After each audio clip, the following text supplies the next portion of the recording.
Hi, my name is Emily Schlossberg and I own the business called Translate It to Know It.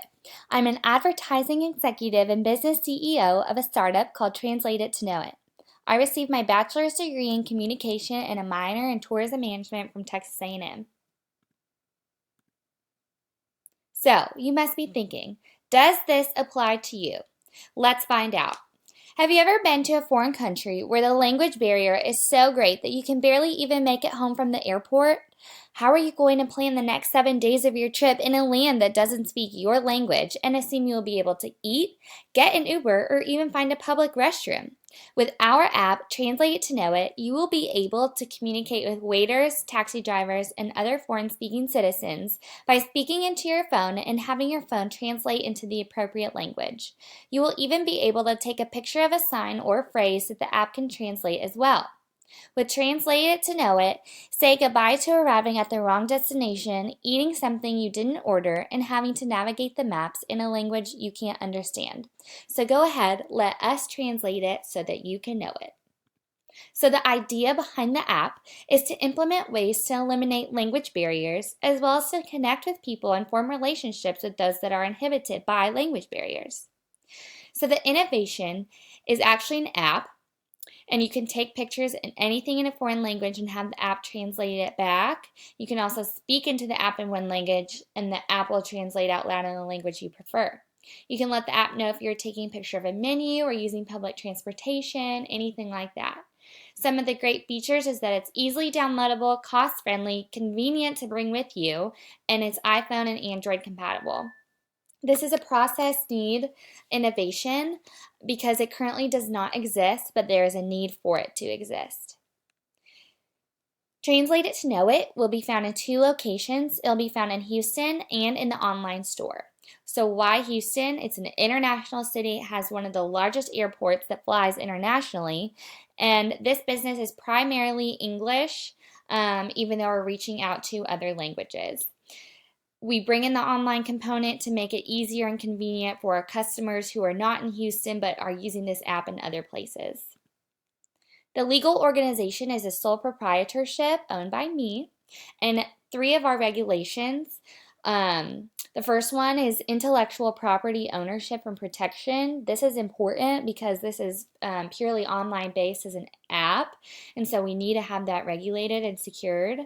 Number 2 is terms of use and privacy. Everyone that downloads the app will be required to agree on the terms of use, and all of their information that they give us will be private and will not be released.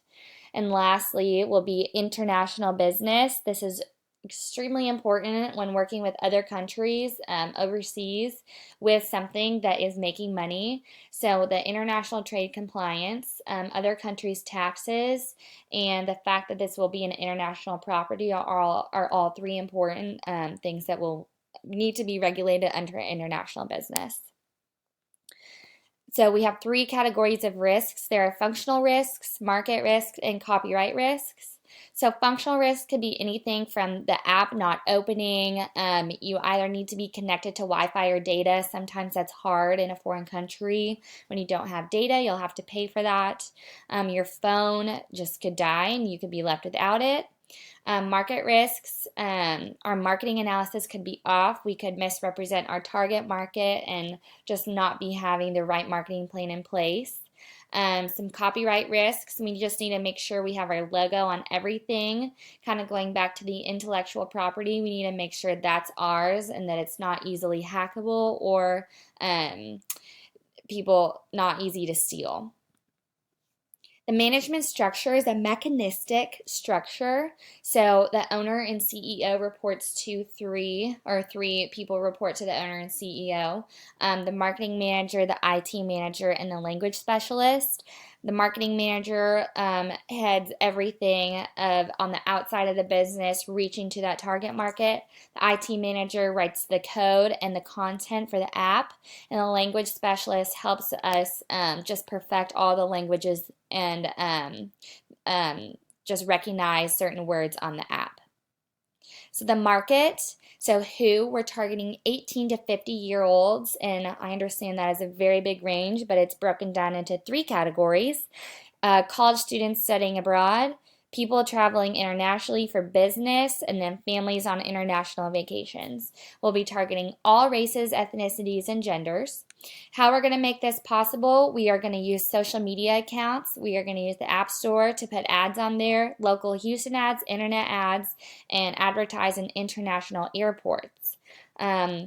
Where are we going to do this? In and around Houston and in countries outside of the United States.